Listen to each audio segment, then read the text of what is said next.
Definition. Establishment लफ्ज बार बार use किया जाता है, इसकी डेफिनेशन आपकी नज़र में क्या है? क्या ये सिर्फ फौज है या इसमें हमारे ब्यूरोक्रेसी जजेस भी शामिल हैं? देखिए, ये लफ्ज़ इस्टेब्लिशमेंट का यूके से निकला था। वहाँ जो इस्टेब्लिशमेंट थी उसको रूलिंग क्लास भी कहा जाता था, द परमानेंट इस्टेब्लिशमेंट। उसके अंदर the major part was played by the bureaucracy, the civil servants. वो जो सारा स्टील फ्रेम था ना ब्रिटिश इंपीरियलिज्म का, जिसके ऊपर उनकी military adventures were based, but basically the steel frame was their bureaucracy. And establishment originally वहाँ से ये निकला। और हमारे यहाँ भी 1950s और 1960s लेट तक हम इस्टेब्लिशमेंट की जब बात करते थे तो हमारा मतलब यही होता था, सिविल मिलिट्री ब्यूरोक्रेसी। हमारे CSP और हमारे फौजी जर्नल, ये हमारा मतलब होता था जब हम इस्टेब्लिशमेंट की बात करते थे, बिकॉज ये हमेशा हैंड इन हैंड चलते रहे। जब भी पॉलिटिशियंस को डिरेल किया गया तारीख में, तो उसमें सिविल सर्वेंट्स और फौजी जर्नल का रोल था, और ये हमेशा हैंड इन हैंड चलते थे। अच्छा, अब वो सिचुएशन थोड़ी तब्दील हो गई है और आहिस्ता आहिस्ता तब्दील होती जा रही है, और उसके अंदर 2-3 और प्लेयर्स उस इस्टेब्लिशमेंट का हिस्सा बन गए। ये हैं अपनी जगह पे, मगर उस इस्टेब्लिशमेंट के अंदर 2-3 और लोग बन गए। एक जुडिशरी, वो भी आ गई है बीच में, उनके भी जो टॉप जो जजेस हैं, उसके अंदर भी कुछ लोग इस इस्टेब्लिशमेंट का हिस्सा हैं, और कुछ लोग कहते हैं नहीं, हम इस इस्टेब्लिशमेंट का हिस्सा नहीं बनेंगे। बट देर आर जजेस who are part of this establishment, and similarly there is big business that is part of this establishment. एक एग्जाम्पल आपने देखा क्या हुआ कराची में, जहाँ बिग बिजनेस इज़ बेस्ड। क्या हुआ? इमरान खान का को सज़ा हुई, जैसे सज़ा हुई कराची स्टॉक एक्सचेंज चढ़ गया, खुशियाँ लड्डू मारने वहाँ।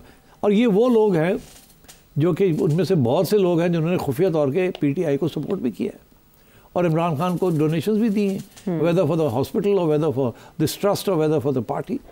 मगर इन प्रिंसिपल वो समझते हैं कि Imran Khan is not good for the economy, not good for their establishment, क्योंकि establishment is what governs this country. तो अब इस इस्टेब्लिशमेंट के हिस्से में जजेस भी हैं, सिविल सर्वेंट्स भी हैं, आर्मी के लोग भी हैं, और बिग बिजनेस भी है। अब आइए आज की पोजीशन। आज की पोजीशन में ये काफ़ी कुछ कन्फ्यूजन हो चुकी है कि इस्टेब्लिशमेंट है क्या। इस्टेब्लिशमेंट तो वही है, मगर इस्टेब्लिशमेंट के अंदर बहुत सी डिविजन्स हो गई हैं। अब जैसे जैसे रिसोर्सेज कम होते जाते हैं और demand for resources with in the establishment partners बढ़ती है, तो लड़ाई झगड़े शुरू हो जाते हैं। ये जो ब्रिटिश इकोनॉमिस्ट आया डरकॉन, उसका क्या थीसिस है? उसने आगे यहाँ ये कहा है कि ये जो आपकी इस्टेब्लिशमेंट है ना, इसके अंदर जो लोग हिस्सेदार बैठे हुए हैं उनको अपने हिस्से कम करने पड़ेंगे, आवाम के लिए भी कुछ करना पड़ेगा, ऐसे ये मुल्क नहीं बचेगा, नहीं चल सकता। आप लोग सारे बैठे, द इस्टेब्लिशमेंट ऑफ पाकिस्तान, चार स्टेक होल्डर्स जिसे वो कहते हैं, जो अमीर लोग हैं, जो कि सारा केक जो है उसका 90% वो खा जाते हैं, तो 5% रह जाता है आवाम को देने के लिए। उसने कहा ये नहीं चलेगा। तो अब इसके अंदर लड़ाई झगड़े शुरू हो गए। वो कहते हैं हमारे बजट्स पूरे करें, वो कहता है हमारी गाड़ियाँ पूरी लेके दें हमें वो कहता है हमारे टैक्सेस कम करें, वो कहता है हमारी ये। So you see this is where it's at now. तो प्रॉब्लम ये हुआ है कि अब और आगे बढ़ जाए। PTI जो है ना, उसके लिए इस्टेब्लिशमेंट का एक ही मतलब है, और वो मतलब लगता ऐसे है कि इट इज़ एम्ड, हम क्योंकि कह नहीं सकते फौज, क्योंकि फ़ौज has been a national security इदारा, वो तो हमारा पेट्रियटिज्म हमें इजाज़त नहीं देता कि फ़ौज की हम तनकीद करें। मगर फ़ौज के कुछ लोग जो कि PTI के हक़ में नहीं है इस वक्त, उनको अब हम और कोई रास्ता नहीं है कि क्या कहें, उनका नाम हमने इस्टेब्लिशमेंट डाल दिया। वाले वो तो ये भी नहीं चाहते कि हम बात करें। वो तो पहले शुरू, याद है आपको ये कहाँ से बात शुरू हुई थी? फरिश्ते, खलाई मखलूक। हाँ, खलाई मखलूक नाम नहीं ले सकता था जी। आहिस्ता आहिस्ता आहिस्ता करते करते अब जाके हम हिम्मत करके तो अल्लाह अल्लाह करके हम इस्टेब्लिशमेंट कहते हैं। तो कहना तो हमें कुछ और चाहिए। ये मतलब है PTI को, PTI तो खैर जो बाहर बैठे हुए वो तो कहते हैं, मगर हम लोग नहीं कह सकते। तो इसलिए बेहतर यही है कि इस चीज़ को आप या तो सियासी तौर पे देखें, तो सियासी तौर पे तो आजकल जो मतलब है जिसकी इस्टेब्लिशमेंट की बात की जाती है, PTI जब बात करती है या मीडिया में कोई बात होती है तो समझें 1 2 3 4 5 6 7 की बात हो रही है और पहले क्या था वो और बात थी, और आगे जाके क्या होना है वो और बात है। मैं तो ये कहता हूँ कि पीटीआई कहती है कि हम तो बड़ी एंटी इस्टेब्लिशमेंट पार्टी बन गए, मतलब हम इनकलाबी पार्टी बन गए। तो आप बिल्कुल कोई इनकलाबी पार्टी नहीं है, आप तो पार्टी नहीं है, पहली बात। फिर आप ये है कि आप इनकलाबी पार्टी नहीं है, आप सिर्फ ये चाहते हैं कि 2, 3, 4 बंदे जो हैं वो हट जाए और आपके चुने हुए 3, 4 बंदे बन जाएं, आप और एस्टैब्लिशमेंट फिर सेम पेज शुरू हो जाए। आप तो ये चाहते हैं, इसीलिए आप कहते हैं हम तो बात ही उधर करेंगे, हम तो ये जॉनीस के साथ, सियासी जॉनीस के साथ तो बात ही नहीं करेंगे। तो आप क्या बात कर करें? तो इसलिए I think that's way we are. इन साहब का एक और भी सवाल था, मेरा ख्याल है उस best I don't answer that question, उनको समझ आ जाएगी why I am saying this. तो वो वैसे भी उसका जवाब नहीं चलने देंगे यहाँ, तो बेहतर ये है कि आप प्राइवेटली मेरे से बात कर ले तो बेहतर है। कैसे निकला था वहाँ जो इस्टेब्लिशमेंट थी उसको रूलिंग क्लास भी कहा जाता था, द परमानेंट इस्टेब्लिशमेंट। उसके अंदर the major part was played by the bureaucracy, the civil servants. वो जो सारा स्टील फ्रेम था ना ब्रिटिश इंपीरियलिज्म का, जिसके ऊपर उनकी military adventures were based, but basically the steel frame was their bureaucracy, and establishment originally वहाँ से ये निकला। और हमारे यहाँ भी 1950s और 1960s लेट तक हम इस्टेब्लिशमेंट की जब बात करते थे तो हमारा मतलब यही होता था सिविल मिलिट्री ब्यूरोक्रेसी। हमारे CSP और हमारे फौजी जर्नल, ये हमारा मतलब होता था जब हम इस्टेब्लिशमेंट की बात करते थे, बिकॉज ये हमेशा हैंड इन हैंड चलते रहे। जब भी पॉलिटिशियंस को डिरेल किया गया तारीख में, तो उसमें सिविल सर्वेंट्स और फौजी जर्नल का रोल था, और ये हमेशा हैंड इन हैंड चलते थे। अच्छा, अब वो सिचुएशन थोड़ी तब्दील हो गई है और आहिस्ता आहिस्ता तब्दील होती जा रही है, और उसके अंदर 2-3 और प्लेयर्स उस इस्टेब्लिशमेंट का हिस्सा बन गए। ये हैं अपनी जगह पे, मगर उस इस्टेब्लिशमेंट के अंदर 2-3 और लोग बन गए।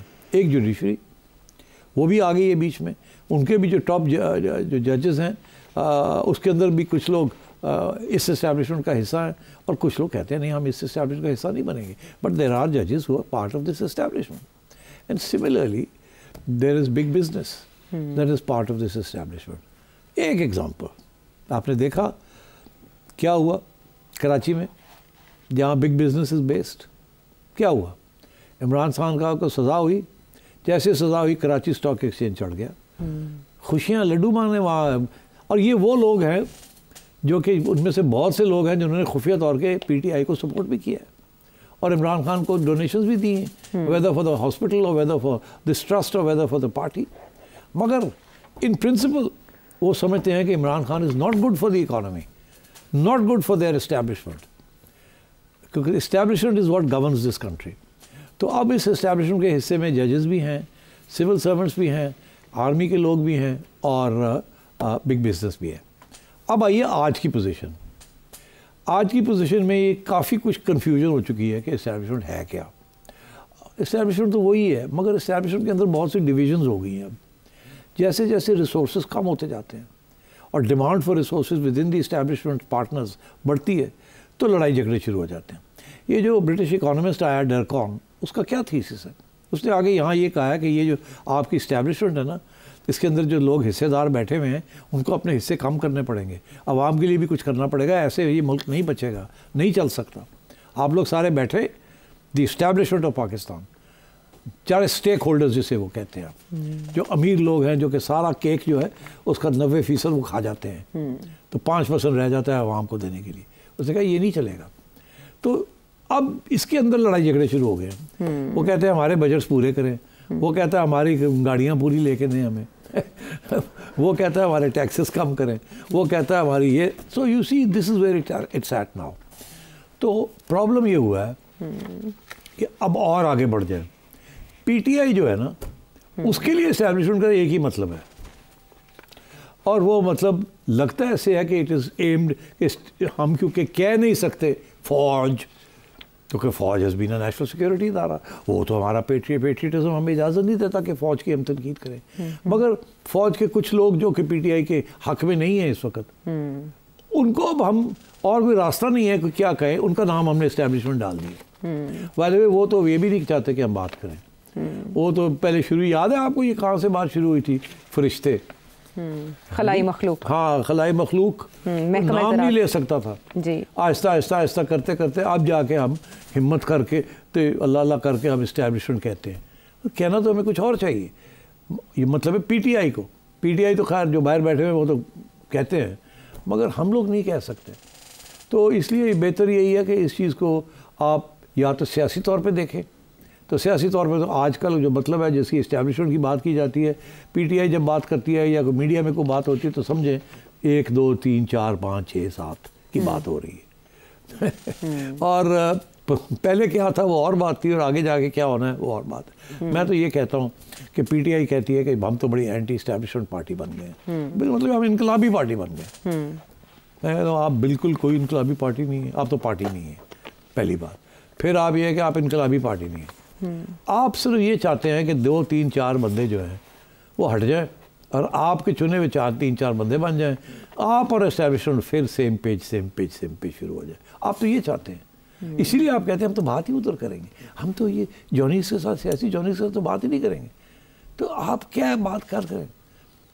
तो इसलिए I think that's way we are. इन साहब का एक और भी सवाल था, मेरा ख्याल है उस best I don't answer that question, उनको समझ आ जाएगी why I am saying this. तो वो वैसे भी उसका जवाब नहीं चलने देंगे यहाँ, तो बेहतर ये है कि आप प्राइवेटली मेरे से बात कर ले तो बेहतर है। यही सवाल। और इसके अलावा सखी रहमान साहब, शिमाली वज़ीरिस्तान, आपने ये पूछा कि वस्ता पर अगर सूरत हाल बदलती है, पाकिस्तान की तरफ जब आता है, रुख करते हैं, तो पाकिस्तान का रिस्पॉन्स कैसा होगा? शुएब इस्लामाबाद से 190 मिलियन पाउंड के ज़िम्न में आपका सवाल था। इसके अलावा अदील अहमद साहब ऑस्ट्रेलिया से, अली कराची से फॉरेक्स ट्रेडिंग, क्रिप्टो ट्रेडिंग के ऊपर आप जानना चाहते हैं कुछ। अली स्कॉटलैंड से साक कॉन्फ्रेंस और उसका जो फ्यूचर है। तो सिटी साहब है मौजूद, लेकिन वक्त हमारे पास है मुख्तसर, तो आने वाले प्रोग्राम्स पर इसको उठा के रखेंगे। अगले प्रोग्राम तक के लिए इजाज़त है।